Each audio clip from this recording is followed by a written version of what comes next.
Hello and welcome to another video from Wareham Museum. So thank you to everyone first of all your likes and shares and subscribing to our new YouTube channel. If you haven't yet, just press the subscription button below and then you'll be notified of any future videos that we publish. And please do share this video today. So here I am, I'm in the museum, it's Saturday afternoon. So what am I up to today? Well, one of the things we get asked quite a lot here at the museum is for information.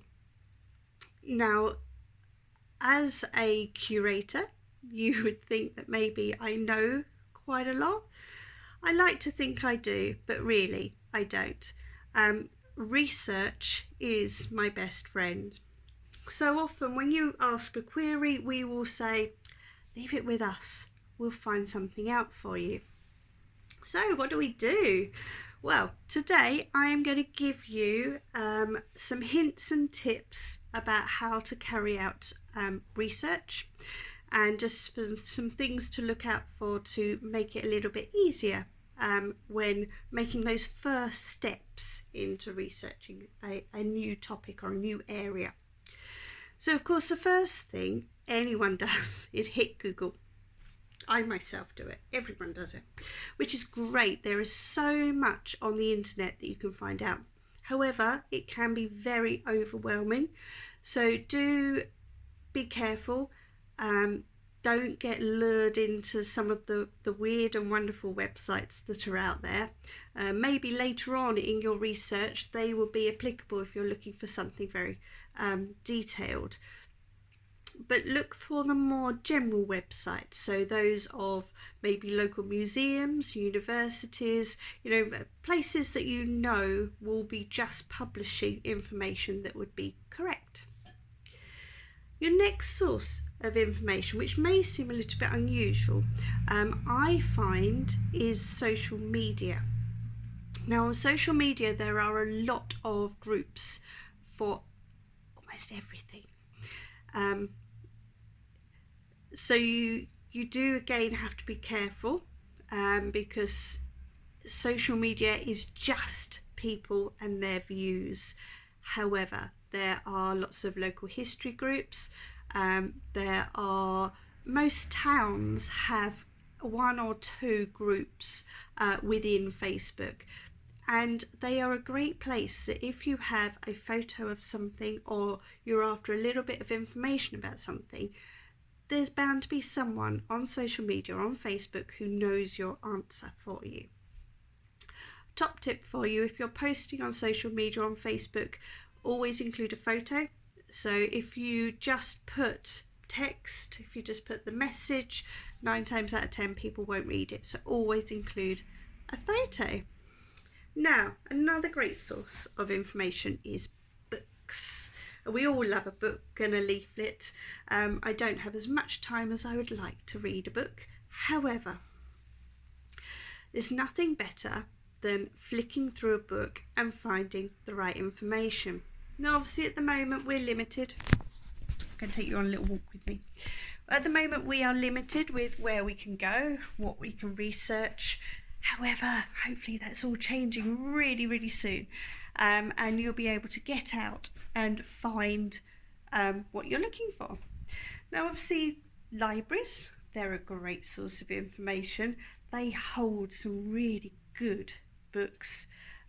Local history centres, so we've got the Dorset Local History Centre again they can be quite daunting as well because there's a lot in there.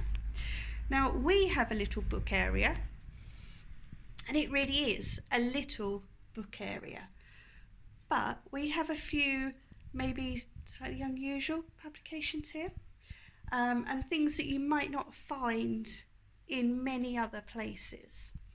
So we have very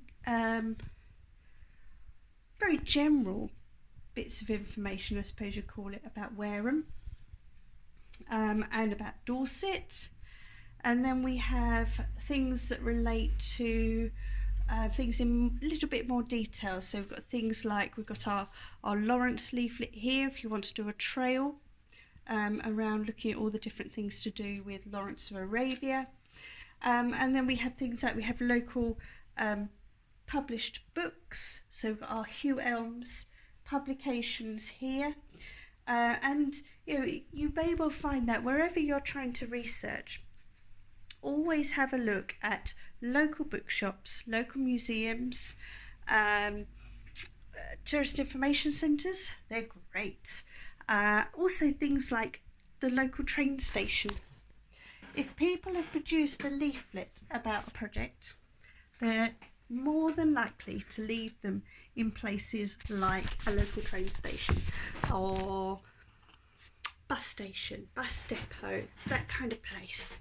Always have a look out for those little information leaflets, because that's often where you'll find the gems of information. So gems of information and reference. Another great thing to do is to ask the people if they have a reference library. So if you go into a museum, 9 times out of 10, we don't like people reading through our pristine copies that are on sale, because we like them to be kept pristine. However, we have our own bookshelf out the back which has all our reference copies in, which we really don't mind people sitting in a corner and reading through. Obviously, I'm not referring to this year for it, but definitely next year when all the restrictions have lifted, we will be more than happy to let people have a look through some of our reference copies. So I'm just going to show you a couple of examples. We have, so this one here, this was a publication that was produced when they were doing the excavations down at Bestwall. Now, not many, I'm sure quite a few people have these in bookshelves at home, but it's not available to buy anywhere, purely as a reference copy. And yeah, you'll go through, and we have a huge stack of books. Another good source is if you are asking people who live locally, grandparents, parents, yourself, you may well have books with the information already on your bookshelf. I've got all sorts of books on my bookshelf, some that I've inherited, and some that I've just picked up along the way. So for example, charity shops are brilliant for finding those little gems of information, but it may well be that someone has picked up that gem of information. It's not really relevant to them, but it might be relevant to your research. Again, they may be on that Facebook group that you've just put that post on, and they'll go, wait a minute, I've got a book about that. Now, best book example I have of that is this one. This is a history of Brownsea Island. Now, this was published in 1995 by the Dorset County Council printing section, and I found it, I think it was in 2005, in the British Red Cross charity shop in Poole for a whole £1.50. So yeah, this is the kind of thing that's sat on someone's bookshelf at home and a relative has gone, or they've done a clear out and they've just given it to a charity shop. Yeah, it's brilliant, great source of information. So yeah, there's so many things you can do for research. Don't let it overwhelm you. It can feel that way sometimes. Pick books or websites that interest you. If you feel that it's just too much reading, then step away, find a different resource. More than likely they exist. Same with books.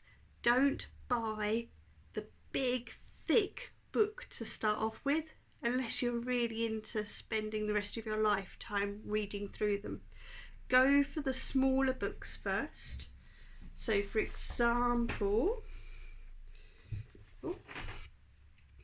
these little books, these pocket books, are great starter books. So Discover Dorset books, and there's a whole range of different books like that.